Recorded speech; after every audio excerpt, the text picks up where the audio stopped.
and welcome there, ladies and gentlemen, boys and girls, to another exciting episode of Hollywood Backlot, Lou and You. My name is VashSky. I'm going to be your host of today's illustrious ceremonies recognizing talent and creativity across the Hollywood plains there. Hello there, Lou. Hello. Hello. Hello. Hello. Hello. Hello. Ah, greetings. Greetings. I hope everyone is on time and got their, as my little old grandmother used to say, I like to get my hour back. Yes, that's true. That's very true, actually. On the other hand, the great English playwright Tom Stoppard once said, what is time anyway? Is it real or is it just some confidence trick invented by the Swiss to sell watches? I love that. That's man. Time quotes, yes. Time way, is, here we are. Absolutely. Time is always of the essence. And, man, it's interesting times we live in, that's for sure. That is true. That was a Chinese curse, supposedly. The Chinese had a curse that said, may you live in interesting times. That was a curse? For real. Yeah, for real. Oh, I thought that was just like a saying. No. It was a curse. It was a bad thing, they thought. Things being calm and regular and predictable were better. I don't know. Well, talking about time, Lou, it's about time that everybody go ahead and subscribe to Lou's Views over there on that would be good. Patreon. I just put 2 new episodes up in this past week. And speaking of time, one of them is about aging, gracefully or otherwise. Ooh. And the other one's about all kinds of stuff. So there you go. See, episode 9, getting old can make you young or dumb. You choose young, please. Love that. That's a fantastic title right there. And, well, you can experience all that and much more over there at LEW'S Views. The link is going to be in both the description and the chat right now. So what are you doing? Get over there. Subscribe. Join us. And Join us. With this show. Leave your fields to flower. Join us. Leave your milk to sour. Join us. Come and waste an hour or two. It's actually a song lyric from Pippin. It was sung by Ben Vereen. Yes, it was the opening number. Magic to do just for you. We've got miracle plays to play. I should stop or YouTube will. Anyway. Yeah, we're going to skirt that line with YouTube. But I will recommend that soundtrack to anybody who likes wonderful musicals and, of course, the whole show. But Pippin, great Broadway musical with Ben Vereen, and I saw it with him. It was great. Oh, well, fantastic right there. And you know who else was in that? Was Irene Ryan, a.k.a. Granny from the Beverly Hillbillies. And she has a song in it. She has a song in it, too, yes. Oh, I had no idea. That's pretty awesome. That's pretty great. Explore Pippin, everyone. There, you got a freebie musical tip. Go explore Pippin. And, Lou, we forgot something last week. We forgot to talk about the box office because something noteworthy happened in the box office. Actually, the second time, I believe this year, this has happened. Is the word plummet somewhere in it? No. Well, I mean, I guess this weekend, some box office prospects did plummet. But another Japanese-made anime film was #1 at the box office. Look at that. Chainsaw Man, the movie, the Reza Arc, was grossed $24 million in its opening weekend. This was last weekend.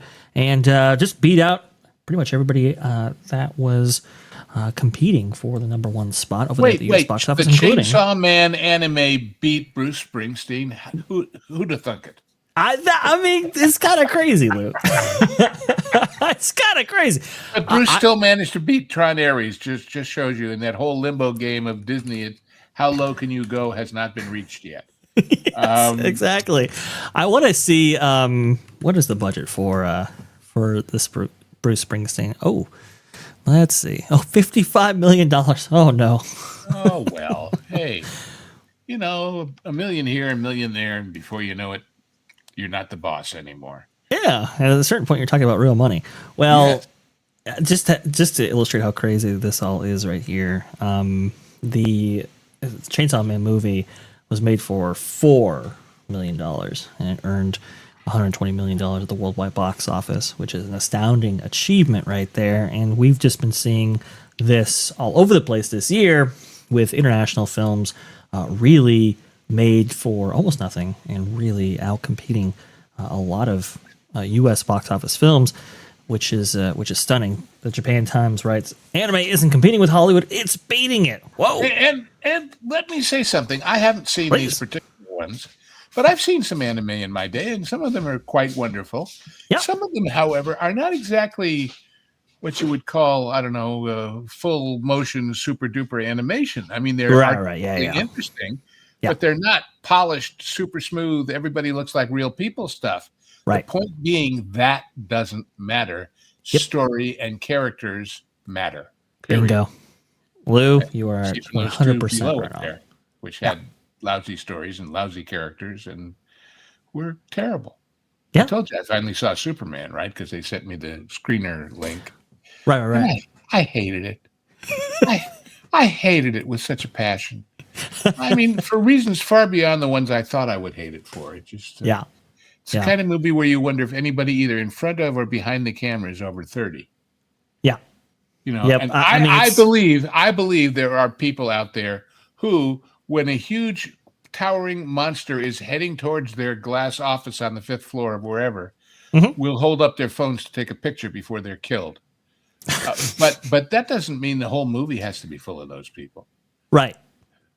God. Right. Exactly. And it's you know, there are certainly some issues with Superman that, you know, I don't know if you want to necessarily. Why does the smartest, most brilliant genius guy in the world still have to have a bimbo for a girlfriend? There's a lot of confounding decisions. And then is shocked when she does something that isn't totally loyal or faithful or smart to him. What? Crazy stuff. Let's see here. If he's able to program all of these fight moves into his master creation, can he make it choose the right one on its own without him being on a microphone telling it? I think there's a million things like that in this movie that just are guaranteed to drive sane people crazy. Yes. They care enough, and I didn't, so I didn't go That's crazy. why it's $615 million instead of the know, excess of $1 billion that I think Warner Brothers expected when they originally and I haven't seen Fantastic Four yet, but I'm sure they'll send me one for that too. I have seen, however, Pedro is now in such demand. I got an invitation to go see a movie at the Directors Guild, which obviously I'm not doing because it's a couple thousand miles away. But, you know, when we have these Q&As with the director where somebody interviews them. Yes. Well, I forget which movie it was. It might be one he was in. It might not. Pedro is being the interviewer. Really? Can you imagine going to an event and having him be the interlocutor? I don't know. I mean, I don't know if I want that. I just, you know, is he bucking to take a talk show host place or something? By the way, is her face real or is it utterly constructed by medical science? She looks. No, I think it's real. I think the makeup's a little thick in that shot. I think it's real. Maybe so. Look at this boy with his knees showing. He looks like Pinocchio, doesn't he? Oh yeah. Shirt and the little boots. Well, I got no strings to hold me down because my hand's up inside this puppet. It's so weird, Lou, because I mean Pedro just seemingly was getting every single role in Hollywood, it seemed, and yet I don't think almost any of them really achieved noteworthy success, at least at the box office. Now, obviously, well, as I said, culturally. When we talked earlier in the week about the alleged revival of career of Miss Weird, she can't sell a ticket. Yeah, and that's all. Bottom line, that counts. She can't sell a ticket. That is so very, very true. But we sell tickets. There you go. Eric Stratton coming in here with the 777. One to support the one live stream that can get me to put my football games on pause to watch and chat with y'all live. Thank you, Eric. Very much appreciate that. Wow. Yeah, the fact that those football games are probably coming to you by some variation of ESPN is part of the reason, of course. It might be. It might be. Actually, let's get into that just a little bit right here because there's a big carriage dispute going on right now. Yes, there is. And it's not over the one that takes Cinderella to the ball. No, it is not. Disney yanks all channels from YouTube TV as both companies volley for subscribers and streaming advantage. This October 31st, 2025 by WDW Pro himself. Late Thursday night into Friday morning around 11:30 p.m. to 12 a.m. ET, October 30th through the 31st. All Disney-owned linear networks, including ABC and local ABC stations, ESPN's suite of channels, FX, Freeform, Disney Channel, and National Geographic, were removed from YouTube TV after the companies failed to reach a new carriage agreement before the prior deal expired. Viewers reported the channels going dark just before the midnight deadline. YouTube TV, America's largest internet TV bundle by far, says the blackouts impact millions of subscribers, widely reported in the 8 to 10 plus million range. All Disney networks on the service are currently unavailable, which immediately touches high-demand live programming such as college football, the NBA, NHL, and other live sports carried by ESPN, plus local news and entertainment on ABC affiliates. In addition to the live channels disappearing, access to on-demand and DVR recordings from those networks may also be disrupted while the blackouts last. Both sides have the reasons for the insurance battle. From YouTube's perspective, Google, YouTube's parent company, I think it's Alphabet actually, but says Disney pushed for terms that would raise prices for subscribers and strengthen Disney's competing live TV bundles, e.g. Hulu, Plus, Live TV, etc. Google frames the blackout as a pressure tactic and has pledged a $20 credit if the outage persists for an extended period. From Disney's perspective, Disney contends Google refused to pay fair market rates for its channels, undermining industry standards for carriage fees. In previous disputes, Disney has argued that the value of ESPN and its other brands merits higher compensation. This is pretty big, especially now because, well, it's Football Sunday, but also, too, for ESPN, tomorrow is Monday Night Football. So, Lou, well, the first question that comes to mind is that most of the ESPN variations on the theme have advertising, right?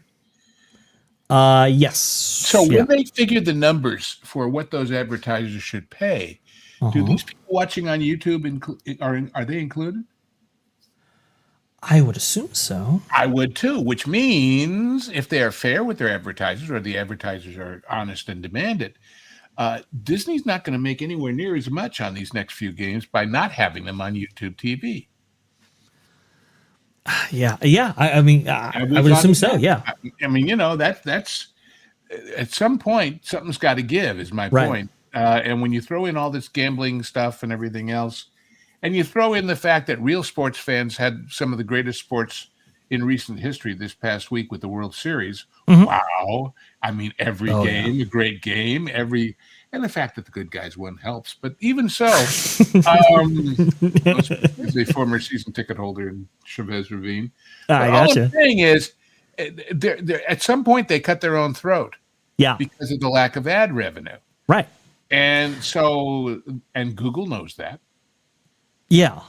I would have to assume that you would have guaranteed a minimum to advertisers to broadcast their ads through these various modalities, including they're YouTube. selling eyes and ears is what they're selling. And if half or a third of the eyes and ears aren't there anymore, you're going to still get the same money? I don't think so. Yeah, man, this is a really interesting conundrum right here, and apparently no sides have really come to the negotiation table, or at least not from what we're hearing. Now, I suppose there is this aspect to it as well. I kind of want to know your take on this from that place as well. From what near October 31st, 2025, is YouTube TV making an example out of Disney? Channels go dark in major standoff as CNBC reporter shares evidence of strategy.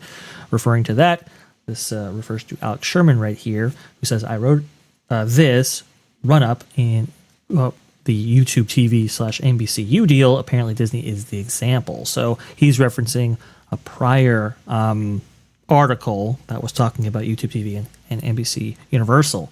He says this: one person familiar with the negotiations told me, only half jokingly, YouTube TV, quote, needs to make an example out of someone to prove it means business when it comes to getting lower rates. Still, NBC Universal is a valuable partner for YouTube. Old SNL clips, for example, are very popular on YouTube. One YouTube executive told me, it doesn't behoove the company to make enemies of major content providers for the main service. But what Marvin's trying to say is that this could be the example that YouTube was looking for, to say that, hey, we are going to play hardball no matter who you might be or what you might have. Well, of course, if one or the other is playing hardball, it's the one that's asking for more money and not getting it so far. So I think hardball is on Disney's side, and I think they should check their balls to see if they're that hard. Because as the advertising revenue drains out of ESPN, right. Well, we only have no attendance at the parks, and we only have quote unquote plenty of bookings on the cruise line.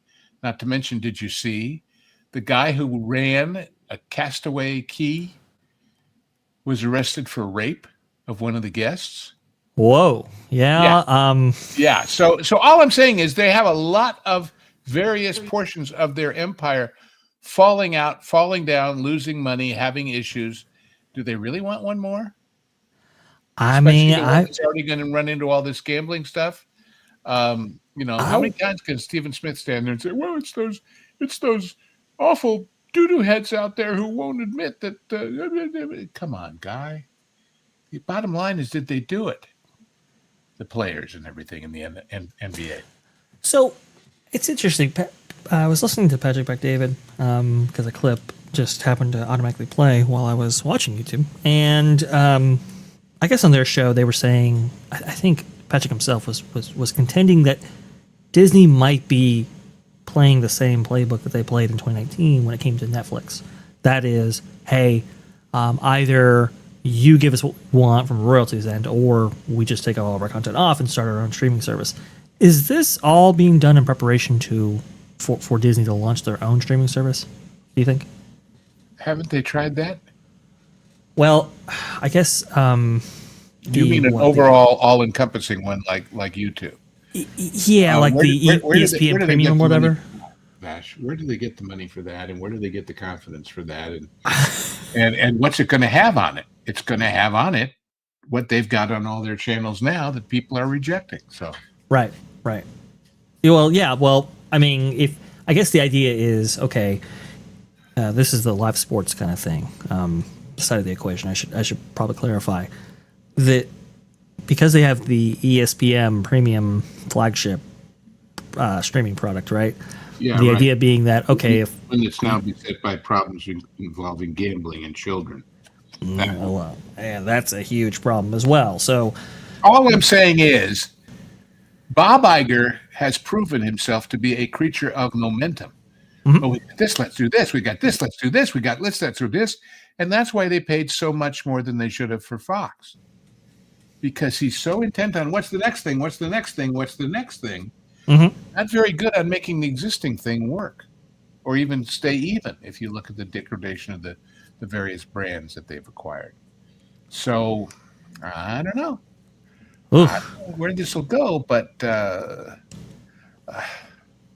look, if I was getting everything else I liked from YouTube and this wasn't available, then I could go buy ESPN separately too, couldn't I? If I was really desperate. Yeah, I guess so. I mean, if YouTube feels that it's YouTube TV is only as strong as it is, I mean, I think they charge like $82 a month for it, base price. If they feel that value is found within ESPN's lineup, then I guess they could try to acquire it if they really feel they need to. All I'm saying is people are getting pressed every which way financially. The economy is much, much better. The price of fuel is down. I will grant all of that. But you still see headlines pretty much every day of beloved, I hate that word, or iconic, I hate that word. Pizza chain goes bankrupt. Right. Or retail company closes 100 stores. Yeah. Well, all those people that work there suddenly don't. Yeah. And that's a very good point. Can they still afford 17 channels of nothing to watch at $100 a month? I don't think so. We're about to we're about to see what this is all going to be like and what the market will bear with all of this. Amnuck, I caught a PBD clip about the carriage dispute, and he seems to think that Disney is a buy based on Disney Plus streaming. I think he's as delusional as Bob Iger. I will say no financial advice on this channel, but I I don't know if I Maybe personally. he's like Mexican Iron Man. He's underwater and he wants a lot of people to buy it so he can. It could be true. I don't know. I have no idea. I mean, that's crazy. That is. My I don't know only about all financial that. advice to anyone about anything is buy stuff that works for you and is good, and don't buy stuff that doesn't. Yeah. End of think- story. I think Mexican Iron Man bought in like the 140s or 150s or something. I mean, I think it's like pretty high. So. 140 something. I don't remember exactly. Oh, The not low good, not good. 140, I remember like 141, 142, something like that. The question that comes to mind is like how valuable is Disney's product, right? Or Disney's proprietary stuff that only they have. I'm not sure the valuation. Obviously, they feel it's more than what YouTube's giving them. We'll see how this all plays But out. they think raising the prices at the parks when nothing's open is of value too. That's a good point. They paid how much for Fox? $70 billion, And then threw away all of the IP that they got with it. Basically ignored it. They paid how much for Pixar and then kicked Lasseter out for hugging people? $7 billion. I mean, let us just say that their estimation of value and yours may differ. Your It might mileage differ. may vary, right? It's good. That's a good point, Lou. That's a very good point. And indeed. you know what solves that? God bless it, is the free market.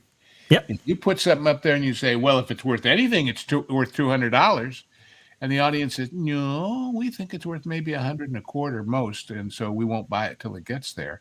That's how these things get solved. It's an open market. And the chickens are coming home to roost because the rent is too dang high. The rent is too dang high. Political metaphor, yeah. Speaking of market and buying, this is very interesting, Lou. I want to go ahead and put this up on the screen right now. Exclusive from Reuters. Yeah. Netflix taps bank to explore bid for Warner Bros. Discovery by Don, and Amy Jo. Well, let's see. Let's see what they have to say. Let's see what they have to say here. October 31st, 2025. Hang on. Netflix is actively exploring a bid for Warner Bros. Discovery, studio, and streaming business, retaining a financial advisor and getting access to financial information, according to 3 sources familiar with the matter. The video streaming service has hired Moelis & Co., the investment bank that advised Skydance Media on its successful bid for Paramount Global, to evaluate a prospective offer, 2 of the sources said. Netflix has also granted the access in the data room, which contains the financial details needed to make a bid, according to 2 sources familiar with the matter. Nobody was inclined to comment on all of this. And this comes after, I think Ted Sarandos came out and said, we're not pursuing this at all. Well, I mean, what do you take from this, Lou? I can probably guess, I but take go from ahead. this that they have to put up at least a token front of interest because their stockholders won't be happy if they don't. I don't think so? I don't think it has a snowball's chance in hell of actually happening. And I think it's pretty much a done deal with Ellison. I just do. I think so. I was listening to the Comcast earnings call on, Thursday, and the Comcast executives were pretty cagey about the possibility of buying Warner Brothers, and it seemed like, if I remember the conversation correctly, that they were only interested in a portion of the studio assets. So everybody is out to Well, what they're saying is, please. we have to look into the value of all the pieces, because when Paramount takes it over, they'll be selling off some of those pieces, and then we need to know right away whether they're worth buying. Right. Yeah, that's a good point.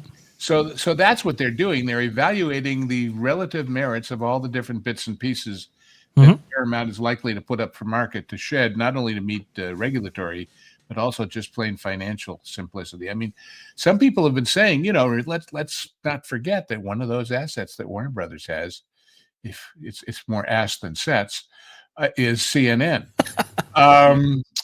The ass never sets on the CNN empire. But some people were saying, well, now that if Ellison winds up owning that too, does it just vanish into the night and the worthwhile pieces become part of the CBS thing, or what? I don't know. But there's just going to be lots of little bits and pieces and people and stuff left on the table floating around, and that Comcast or Netflix or Amazon or somebody might want to pick up some of those. No, the question will be, you see, if they realize the real value. And the reason why those pieces will be left on the table by and large is because Ellison doesn't need the aggravation or the expense because he doesn't think they're worth keeping. Well, if he doesn't think they're worth keeping, how much does he think they're worth selling for? And what's a good number? That's a good So point. if I'm Ellison and I've bought Warner Brothers, now I say, okay, look, I want to sell off Division X, Division Y, Division Z, channel, whatever. Who wants to make a bid? Well, they might want to. There might be some corporate strategy that makes sense for them to have that in their offerings. But for how much? You know, the one question that a certain guy in what Sean Connery called the Kremlin never bothered to estimate. It was, I want it, let's buy it, not what's it worth. Maybe that's too much. Yeah. Do we know what Ellison is truly interested in when it comes to the possibility of acquiring Warner Brothers? Well, obviously, it's to make more content. Yeah. It's to make more movie content. From that can spring television and whatever, but it's about feature motion pictures. Right. IP control, certainly, but generating new ones. And frankly, Paramount is a wonderful place, but it's a teensy-eeny-weeny movie studio. It's really Warner small. Brothers has the real estate and the facilities. Yeah. And so, you know, and that'll be, you know, if you could see behind the curtain, which we never will. Uh-huh. And if somebody asked Ellison, well, of your bid of X zillion dollars, how much of that is the value of the real estate versus the IP and the... Oh, yeah. It's considerable. It's really considerable. Yeah. So... Yeah, and I am wondering what Ellison is inclined to do when it comes to buying Warner Brothers and like, what does he part out? What does he get rid of? What does he sell? There were so many assets that are either going to be made irrelevant. We don't know. The world doesn't know. Yeah, he knows before he ever makes the offer. Yeah. Yep. And people who say, well, but he hadn't exactly cleaned house at Paramount. Not yet, but it's starting. Well, he hadn't exactly fixed, Star Trek yet. Yeah, but it's coming.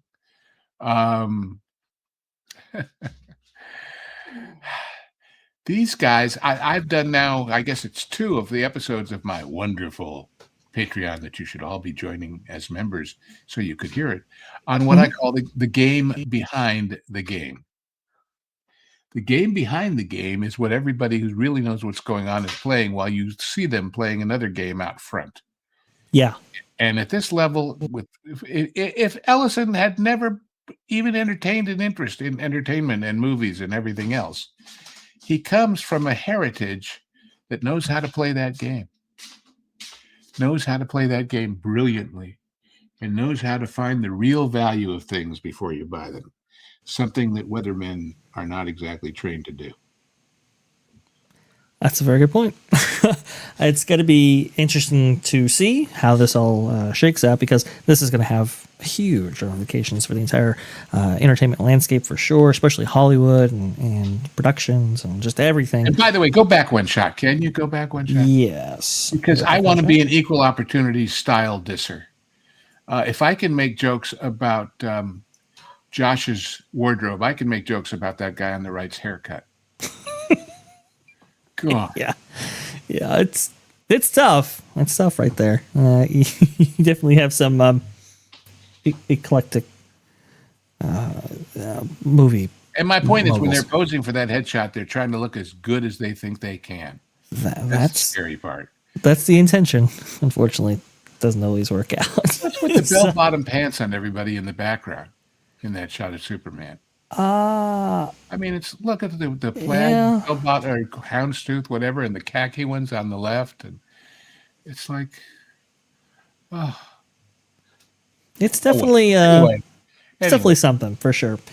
Yeah, we'll keep. I mean, hey, if this deal goes down, which we do think between Skydance, Paramount, and Warner Brothers, we'll keep you obviously up to date on all of that, and Lou's extended thoughts when that deal actually happens.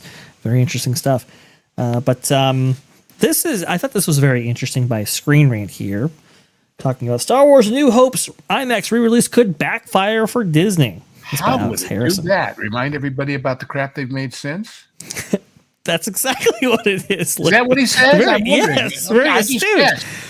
The Star Wars franchise's long climb back to movie theaters is nearly over. The past 6 years since The Rise of Skywalker concluded with the sequel trilogy have been endless cycles of announcements, delays, cancellations, and quiet deprioritizations, to the extent that the number of filmmakers known for almost directing a Star Wars movie is as many or more than those who actually have. Case in point, the list now includes Steven Soderbergh.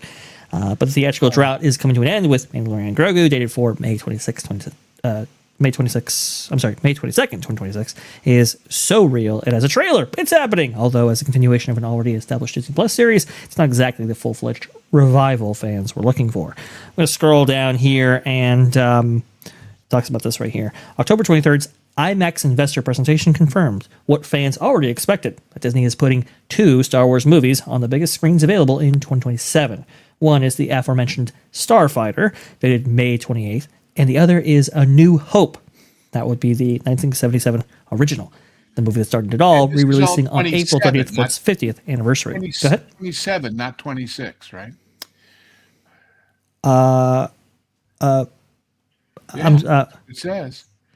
For what again? Sorry? It's going to be 27, so we're talking 2 years away, basically, a year and a half. Yes, 2027. Yeah, that's for its 50th anniversary. The return of the original Star Wars movie is obviously exciting, especially in the IMAX format, with rumors swirling that Disney will be showing a new 4K restoration, perhaps of the original cut, without George Lucas's years later edits. And it's likely this one will be one of the theatrical events of the year. And the timing makes sense from a classic marketing perspective. The re-release will build anticipation and engagement ahead of the new film's debut. But it could also do the opposite, he says. When it comes to those ongoing or rebooted franchises, modern fan culture devotes a great deal of energy to comparing how things are now to how they were back then, often unfavorably. The Disney Star Wars era has seen more than its fair share of this discourse, in that it seems to be relegated with every new project. But those comparisons... there you go.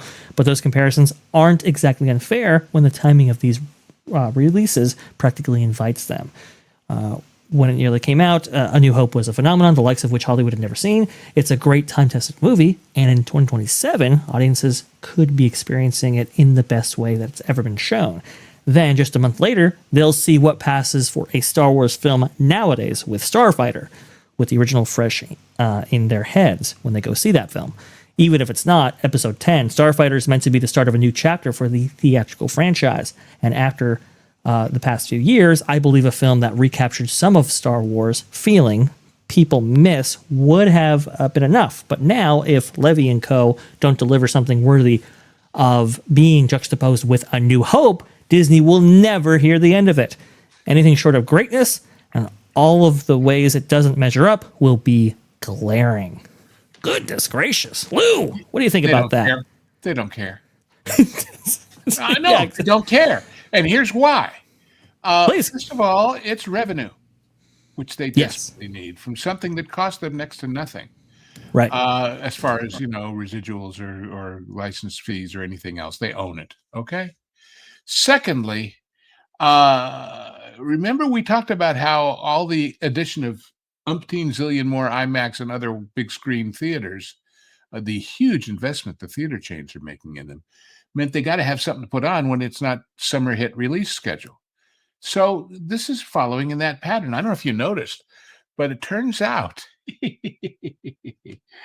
that wonderful genius Christopher Nolan, they've blocked all the IMAX theaters in the country for a month for when his new Trojan The Odyssey comes out. Yes. Yeah. Nobody else can get in. I've heard they're actually building new cinema. They're cinemas. building more, but whichever one they build, IMAX said, no, it's his for that month. Wow. 4 Yeah. weeks block, which means nobody can get a slice of that pie but him. That's right. Which IMAX certainly should give him that, because not only do they make money too, but he actually shoots the thing in IMAX, unlike all these other blow-up boys. So Absolutely. anyway, all I'm saying is it may well be that in what we call the future, which could be tomorrow or next week or a year from now or 2 years from now, that the only thing that will get people to get out of their homes and off of their home big screens is the bigger screen. It Right. could be that all those little bitty theaters that are part of the multiplexes will either go dark or become, I don't know, birthday party rentals or special event live from the Met. You can watch the opera type things, because otherwise people don't have the motivation to go. Not to mention to spend $1 million on popcorn and whatever, even if they don't buy the bucket.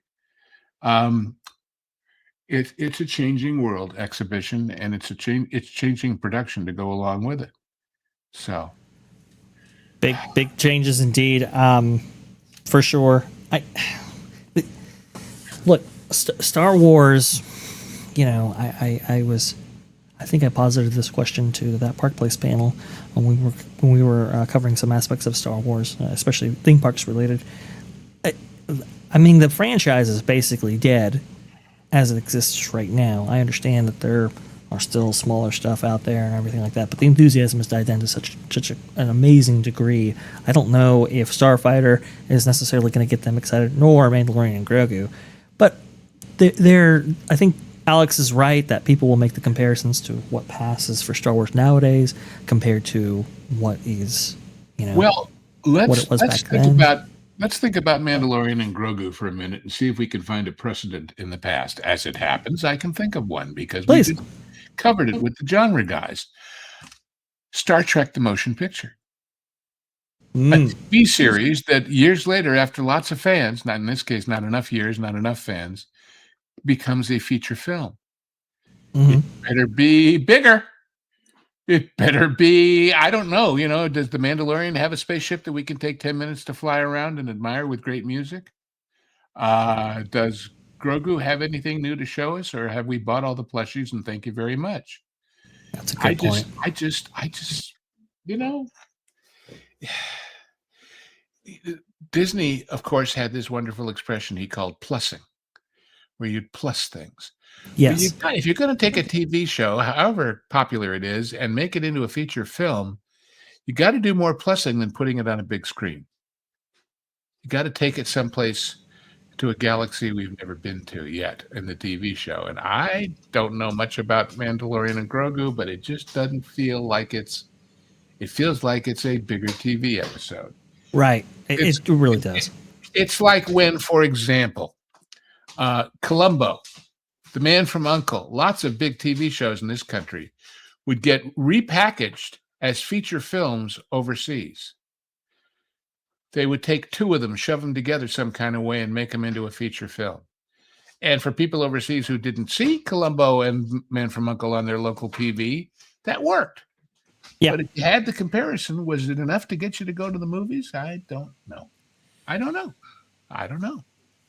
So I don't know either. I'm doubtful. I think Mandalorian and Grogu is going to have an audience. It's at least going to earn, I would imagine, $300 to $400 million. The question is if it's going to make its money back. Yep. Yeah, that's true. Enough? And will it have less merch sales because people have already bought all the merch? Yeah, that's true. Will there be something so new that every kid has to have it? I haven't seen anything in all the trailers and everything like that. Have you? The trailer for Mandalorian and Grogu was, I think. Did you see a new toy? No. See what I'm saying? Yeah. It's just first thing you do if you're sensible and you sit down and you're going to plan out, well, we're going to make a feature of this, is what's the new toy?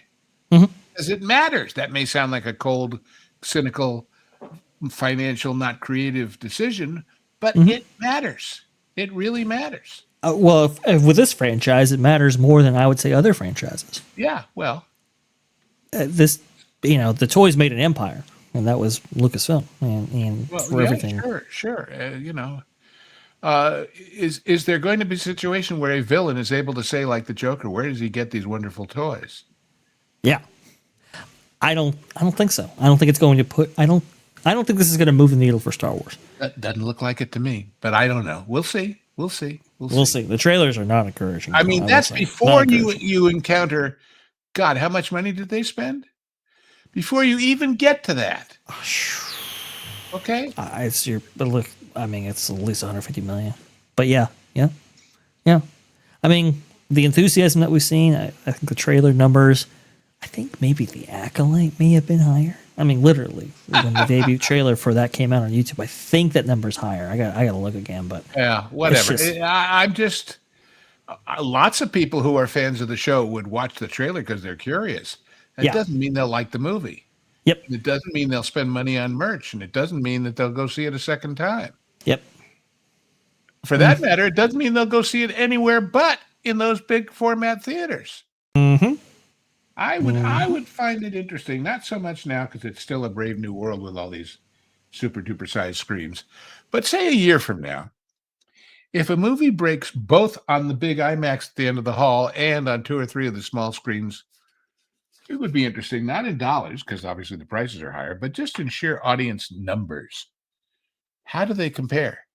Do people say, yes, I'll go, but only if I can go to the big one? Otherwise, I'm not that interested. I think we're seeing that a lot. What does that tell you about the movie, the characters, the plot, all that important stuff that people ignore? Right. If it's not interesting enough to them to see unless they can get their eyes and their ears blown out in IMAX, then was it worth making? Can't you do both? Can you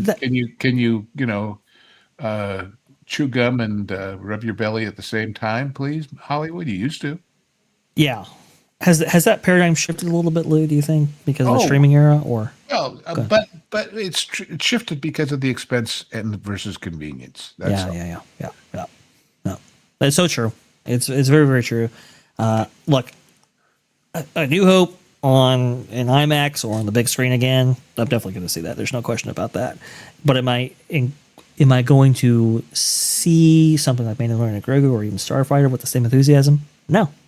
Well, let's put it this way. As you know, I was there literally opening day at the Chinese Theater in Hollywood for Star Wars. I keep ignoring the subtitle name. If the screen there had been 10 times bigger, would it have made a difference? Not really. It was just a fun, wonderful movie. Period. Yeah. Well, if your movie's kind of sort of maybe fun and sort of maybe wonderful, but not mostly, then putting it on something the size of the Death Star doesn't necessarily make it better. It doesn't necessarily make it more popular. And the ultimate proof will be if it does well on those big screens, but they don't sell DVDs. Yeah. Or it doesn't increase subscribers for Disney Plus or whatever. Then you're leaving money on the table, guys. You're just leaving money on the table. Anyway. It's very true. I think to get back to the conceit of this article here, I think it could backfire on Disney, where people rediscover what made this franchise amazing versus the mediocrity that bears the Star Wars name today. Very interesting stuff indeed. But Walter Tomaszewski coming in here with the 499. Lou, do you think OVG 360, AEG, or Live Nation might buy any Warner Bros. Discovery leftovers Paramount or Comcast won't want? The obvious question is for how much? I think they're worth less to those outfits than they are to a Netflix or an Amazon, because those are special event broadcasters. They're not run this for the next 6 months and it's available to whoever wants it. And the people who don't want all the other stuff we're doing will watch that. Right. Take, for example, things like National Geographic or some of those other channels. I don't know. They have an audience, but not as a special event audience. Now, if you own them for the other, you might, if you're, let's say, Netflix and you bought, I don't know, National Geographic, and you decide to produce a super duper special big screen fantastic nature movie, something like the Blue Planet series or the other big ones like that, and you go to Live Nation and say, hey, before we put it on our streaming service, you want to run it as a 3-night special event in the theaters? That kind of deal could be made. But I don't see those guys as being in the same business of having a perennial channel of stuff, because they're all about, picking and choosing their spots and their timing and filling in the blanks and making some money. So that's And I would guess the margins are much tighter with those outfits than maybe a big studio that can. Well, and not only that, although they all maintain a certain amount of visibility, all of their serious advertising and publicity is over particular events or a particular series like the Metropolitan Opera or whatever. Mm-hmm. And so to do that for something that's like all the time, it just doesn't fit their mode of business. I just don't see it. Yep. Speaking of mode of business, Amnock here. Disney used to make great nature features. They did. I think Bob Iger stopped that though, because Charlie the Lonesome Cougar. Yeah. Yep. I think those nature features, let us remember, not the Jungle Book ride, were the reason why there was an Adventureland at Disneyland. Yes. I mean, so, and by the way, those kind of movies, they're not hundreds of millions of dollars, but man, they're a lot of time, because you go out there with your cameras and your long lenses and you shoot the animals for months to find 30 minutes of, well, Charlie woke up one morning and looked across the way and there was Bobby the Buzzard. They're not actors. They don't just shoot the part you see. It's probably, if a regular feature is 8-1 or 10-1, which is high if you're anybody but Disney, then those movies are 50-1, 75-1. So, and we've all seen them already. I mean, thank God. I think it's great for education. Of course, there's a downside. Did I ever tell you about my time with Gunter Gable Williams? No.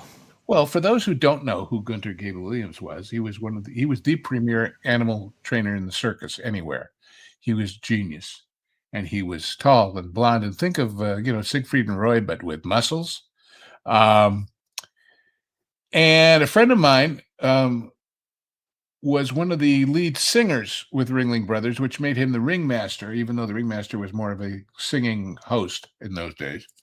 And they were playing down at the Anaheim Convention Center, and he got me an invite to come to the VIP tent.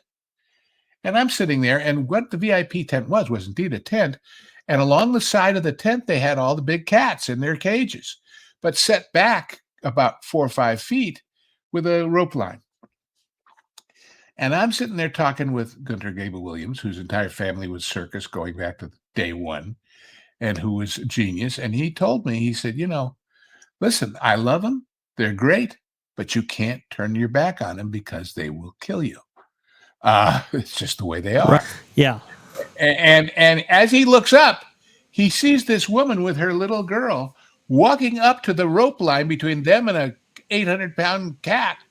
Whoa. And about to lift the rope line and go, oh, pet the kitty. And he runs over and gives the mother a scolding and gets them away. And he sits down to me and he says, those damn nature films. I said, excuse me? He says, everybody sees all these movies where they think, oh, they're all sweet and benevolent and they're like your house cat. Well, no, they're not. But we're educating children to take them for granted, and I never do. And so that's the downside of all of those nature films is, oh, yes, here's the charming lion munching on 17 zebra and 3 wildebeests, and but anyway, there used to be a great gradation of films that were produced by the Walt Disney Company. Some of them small, some of them big, some of them medium size, and so forth, and through various distribution outlets. And now it's just It's all temples. And you have to remember that their live action stuff was either those nature films, which didn't need a studio, yeah, or it was stuff shot in England. And not for Yeah. tax benefits, but simply because it was cheaper there, Mhm. and there was talent there, and they could do it, relatively inexpensive. All the, the swashbuckling people of one kind or another, whether it was Long John Silver or the Scarecrow. The Scarecrow. Robin Hood, whatever. And when they finally got into live action in this country, it was other than the Mickey Mouse Club, of course, it was Zorro. It was Davy Crockett. Yeah. And even those were 99%, well, not 99, but 70% location stuff, That's very true. Because they didn't have a studio. For God's sakes, the Disney Studios has, 3 sound stages, maybe 4? If that. So it was just a different way of doing business. That's all they did with what they had. And also because you could make a movie in 6 months, but it took you 3 years to make an animated feature. Yeah. It's very, very true. It's very interesting tracking the history of the Walt Disney companies. I would say the diverse portfolio. And I see. what they I'm would not produce. mentioning Herbie the Love Bug, and you got that and Flubber and all that, but that was much later. I'm talking about at the beginning. Yeah. Yeah.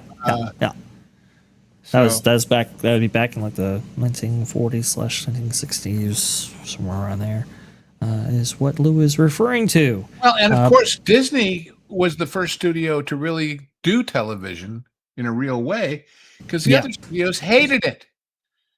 They thought, why will they come pay ticket money if they can see it for free in their house? That's bad for us. They hated the movies, and they made this kind of distinction, with actors and people. If you do one of those, you're not coming back to make features here. So, there was a class system between the TV people, and of course, Walt didn't care because ABC paid for Disneyland. So. That's true. That's very true indeed. We know the longer story, and I don't want to bore everybody by telling it again. But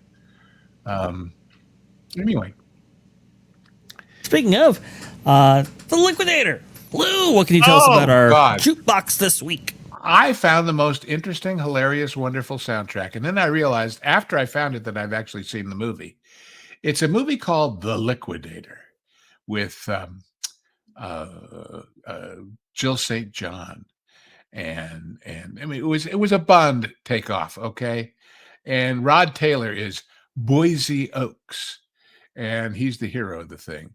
And Akim Tamirov is one of the villains, and Lalo Schifrin did the music, and the music is really good. But they thought, if we're really going to do a Bond spoof, by golly, we should get Shirley Bassey. And Lalo did wonderful music, but then some idiot whose name escapes me did some really, really awful lyrics. Now, let's face it, writing a song with the word liquidator in it is kind of asking for trouble to begin with. But when you listen to this jukebox selection, the Lalo music is super, but the song, you can have Shirley Bassey belting out her best Super Bond 8 zillion decibel voice. And if the song is dumb, it's dumb. It just is. That's true. Gator, he's gonna get you like a gator. I forget what the lyrics are. Oh no, they're just terrible. They're just awful. And her singing it with such conviction, and the full audience. And it's like, I mean, an orchestra behind her. It just, well, anyway, listen and have fun with it. But listen to the stuff in between the theme song and the soft romantic version at the end, and you'll hear some great Lalo. So, oh boy, well. Fantastic stuff right here. Definitely check out the Liquidator soundtrack. Sweet. It's going to be available in the description and now in sadly, the chat nowadays it would be well. Liquidator. So, Liquidator, indeed. Oh, boy. Very interesting stuff right there. Well, speaking of soundtracks, composers, compositions, etc., one famous composer is getting back into the swing of things with old pal, Steven Spielberg. This from Variety. John Williams to score Steven Spielberg's UFO movie, marking the duo's 30th film together. That's by Rebecca Rubin over there at Variety. John Williams is confirmed to be scoring the next film from Steven Spielberg, marking the 30th cinematic collaboration between the Oscar-winning composer and legendary filmmaker. Almost nothing is known about the narrative for this upcoming movie, which is due in theaters in 2026. The Juilliard School president Damien Wetzel confirmed the news during an event. Quote, John Williams, A Composer's Life, A Night of Stories and Music, hosted on Monday at the renowned Performing Arts School. Quote, John Williams, who is in Los Angeles doing what he does, is working with Steven Spielberg on the next movie. And that is something to be happy about, Wetzel told the audience, according to journalist Doug Adams. Universal didn't respond to requests for comment. That's the producer of the movie right there. Williams and Spielberg's successful partnership began with 1974's The Sugarland Express and continued with blockbusters like Jaws, E.T. the Extraterrestrial, and Jurassic Park, as well as prestige dramas like Schindler's List, Saving Private Ryan, and Lincoln. Williams, 93, suggested in 2022 that he'd retire after finishing the score for Indiana Jones and the Dial of Destiny, telling the Associated Press at the time that, quote, Harrison Ford, who's quite a bit younger than I am, has announced it will be his last film. So I thought, hey, if Harrison can do it, then perhaps I can also. However, he's since backtracked that statement, saying that he wouldn't rule out the possibility of returning for a film that piqued his interest. Quote, I don't care much for grand pronunciamentos, I believe, statements that are firm and finished and surrounded by closed doors. If I made one without putting it into context, then I withdraw it, he said to the Times UK in late 2023. John Williams getting back in here for a UFO film from Steven Spielberg, which everybody's talking about as to what that might entail. We know some of the cast, but we don't know obviously what that film is going to entail. Is they talk about in that other piece at the bottom something about so and so being called in to write David Kopp to write the screenplay. Well, if they haven't got a screenplay but they've got a cast, that's a little weird, isn't it? But that means they do have a screenplay. They do have a treatment. They do have an outline, and they're just right. Yeah, exactly. I think they already have that. Out of sync things. The big thing, of course, is that Arthur Morton is gone. It has been since 2000, and that doesn't mean that John Williams hadn't done great work. But most people don't know Arthur Morton. I happen to know him personally because he lived up the street from us when I was a kid, and his wife and my mother were in PTA together. Arthur Morton was the orchestrator on all of those great John Williams scores. And also on things like the Star Trek scores for Jerry Goldsmith. And anyway, he was really special, and he knew how to make that stuff work. Anyway, John Williams' style has definitely changed over time. And we have to presume that the great people that were part of those excellent compositions, either them leaving or coming in or so forth, has certainly had an effect on the music. Fascinating stuff right here. I wanted to go ahead and play this little excerpt by Steven Spielberg. I think I can get away with this. We're gonna find out. We're gonna see. You guys end up watching the replay and this is not in it. Well, now you know, but the link is right up there. You can type it in. Let's see what Steven has to say. Let me see if I can get the audio working here and make sure that we're good. Okay, here we go. Kind of shape our films are in. Kind of shape our films are in when we finally show it to John for the first time.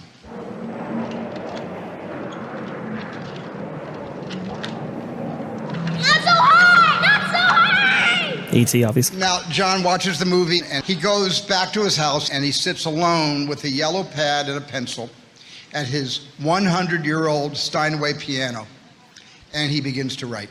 The violins play these notes at exactly this time and exactly at this tempo. The flutes do this, the brass plays here, then the percussion comes in over there. And some of these orchestrations are as complex as Debussy and as accomplished as Stravinsky. But at last, he hands this gigantic mathematical puzzle to an orchestra of nearly 100 people.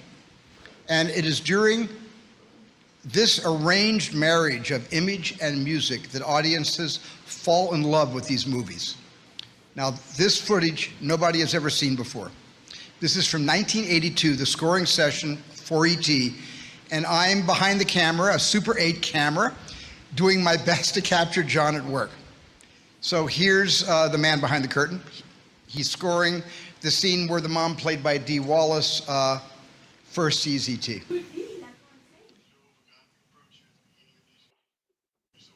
There you go, right there. I wanted to dip down just a little bit here because I forgot when the music actually played. Let me see if I can get that back here. I didn't want to get caught by YouTube.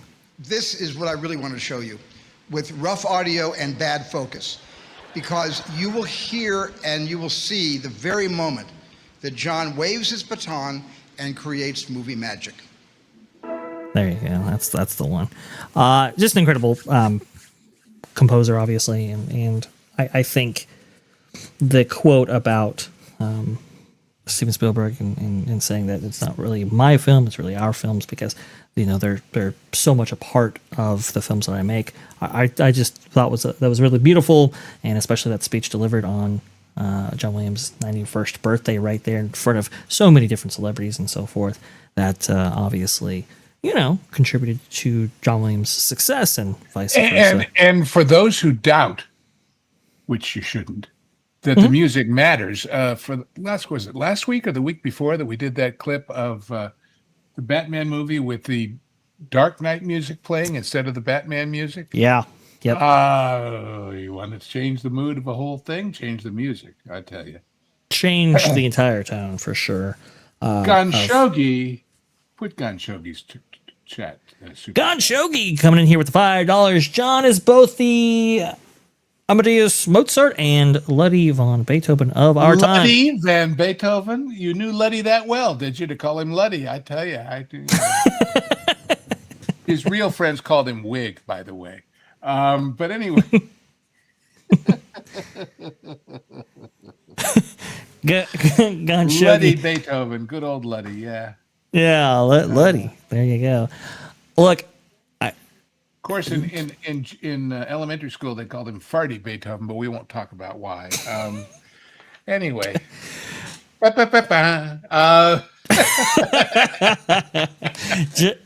John is absolutely astounding, and yeah, I mean, people talk about the great composers of the past, and like what is the equivalent today, and it's definitely cinematic composers for sure.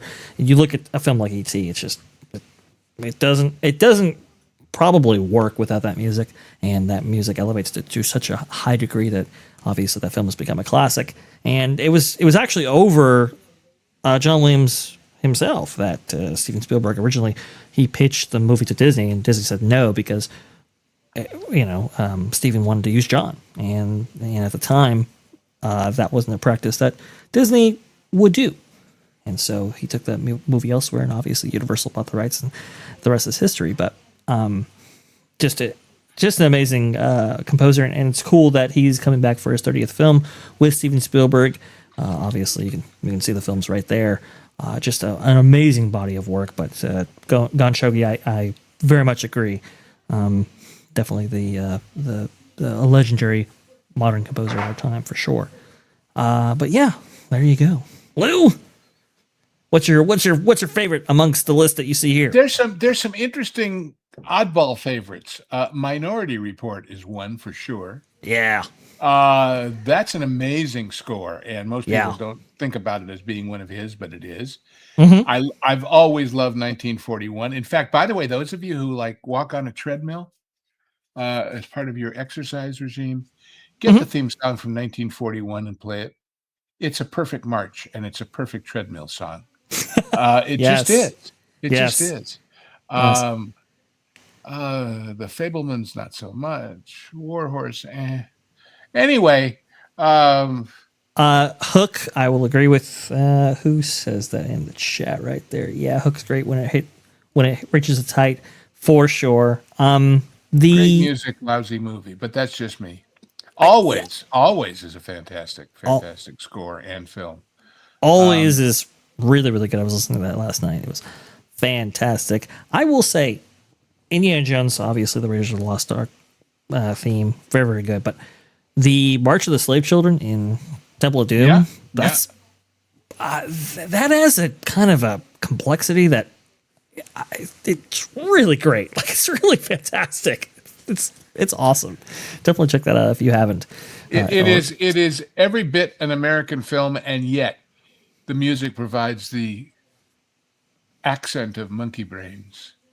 Yes, indeed. That's a good point. It's right cross-cultural, and that's kind of fun. So there. Yeah, there's definitely some kind of, I don't know, Indian stuff in there. Very, very cool. Obviously, Jaws. Raiders of the Lost Ark, it's a fusion score. Mm-hmm. It's like here where I live, there's a marvelous restaurant called Bollywood Tacos, and they do like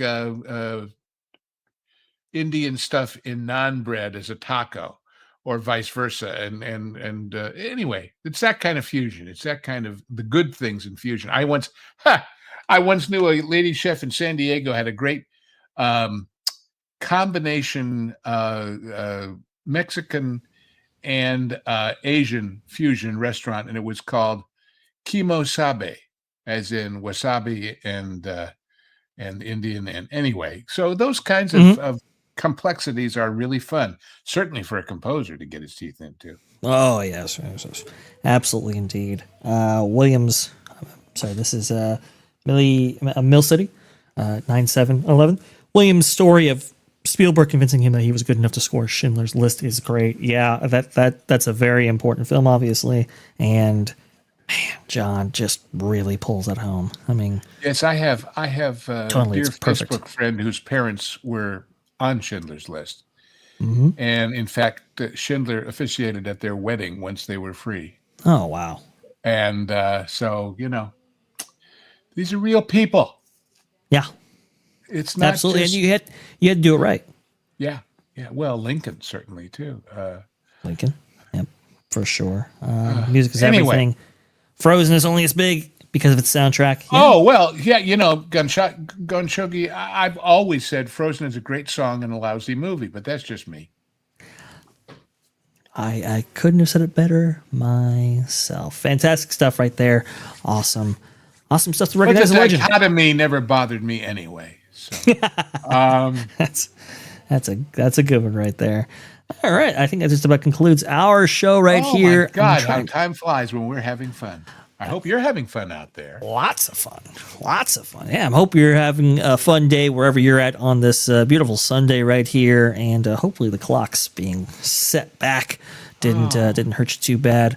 Let's see right here. I was trying to find out if Follow the Bradley's Fun was doing his dish. Looks like he isn't, so we're going to go ahead and redirect you to Relax Radio right there. I want to go ahead and shout out Lou once again. Lou's Views. Definitely check it out if you have not yet. I'm going to go ahead and put this in the description. I'm sorry, in the chat right now. Again, definitely check out Lou's Views. All are welcome, and if you join now, you'll be first in line because we're going to be doing a very special episode, as we used to say in television. Culture Casino and I are going to discuss wine together, and it will show up as one of our episodes and as one of his member-only things. So that should be fun, and probably not the only one. Probably we'll do it more times than not. I told him we should call it "Thank you for paying attention to this vintage." But anyway, and then of course I'm around here all the time. I'm on the Tuesday afternoon show, and I'm usually on the Monday night Super Secret Probation Pro show, and whenever anybody else gives me a call, because I got nothing else to do. I get you. We are going to have Tuesday Live. Wait. Let me give people one more recommendation. Gosh, I should have brought up the picture. Go ahead. I just read a book that I think everybody here would find fascinating, even if you're not into mysteries or not into legal books. Let me see. Got to remember what it's called though. The Lincoln Lawyer, which is written by Michael Connolly, who also writes Bosch and all of those spinoffs, has a new novel. And it is called The Proving Ground. There we go. The Proving Ground. And it's a civil case instead of criminal for Mickey Haller this time. and it's all about AI. And it goes into a company that creates one of these AI avatar best friend deals, and it talks a kid into killing the girlfriend who spurned him and then committing suicide. And his parents want to know why. And it goes into the entire, in a wonderfully layman's way, the whole thing of AI and garbage in, garbage out, and it's really, really, really good. So, Michael Connelly, The Proving Ground, it's out there now, and you should read it. You really should. Anyway, that sounds absolutely fantastic right there. Oh, cannot wait. I love the Lincoln Lawyer for sure. But to have a continuation of that series, pretty cool, fantastic stuff right there. And no, did not do it just yet right there. But Cats, that was painful. That was definitely painful right there. That was rough. See, you thought it was going to be Sydney Sweeney doing shape language when you heard the main song was called Memories. Anyway, a reprieve of any kind, that would have been fantastic. But we hopefully we've provided a reprieve from you from, I don't know, your busy work day or your Sunday or whatever's going on in your life. Thank you so much for watching us. You can watch us again at 2-3PO Live. That's going to be on this channel right here, 3 p.m. Eastern on Tuesday right there with Lou. And we have MJ, we have Nolan, we have Erica. Definitely check us out right there. Everybody's so good there. MJ is so wonderful. What a breath of fresh air, truly. Absolutely, and she'll be making her new microphone debut, actually. Ooh, how I was exciting. like, hey, you know what? Let's go ahead and let's fix that. And we did. Fantastic stuff right there. I didn't do car, Vash, if you're really in the spending mood, but... I don't know. I'll look at the auctions, though, because I know you like those those previous police vehicles, They're gone. Right? They're gone. I had 3, and they're gone, so... well... Dang, what are you going to do? Well, there's a fine line between antique and junk. It's true. Never cross it, ladies and gentlemen. Never, ever, ever cross that line. Absolutely right there. Well, I'll keep an eye on it right there if that'll help you out. Obviously, that Park Place every single Tuesday and Thursday at 11 a.m. Eastern right there. Make sure, the clocks are different. So wherever you're watching from, make sure you take that into account. And, Hollywood Backlot with Lou and you every single Sunday at 2 p.m. Eastern, which you just saw. Those of you in a separate universe through a crack in the ground that Lex Luthor made, be careful to sync up your time. That's all I can say. That's very important, Lou. Very important. We got to get out of here. We'll go ahead and continue on to Relax Radio. And thank you for watching Hollywood Backlot with Lou and you. Thanks, We'll everybody. catch you next time. 2 p.m. Eastern next week. Thanks, guys. We will see you later.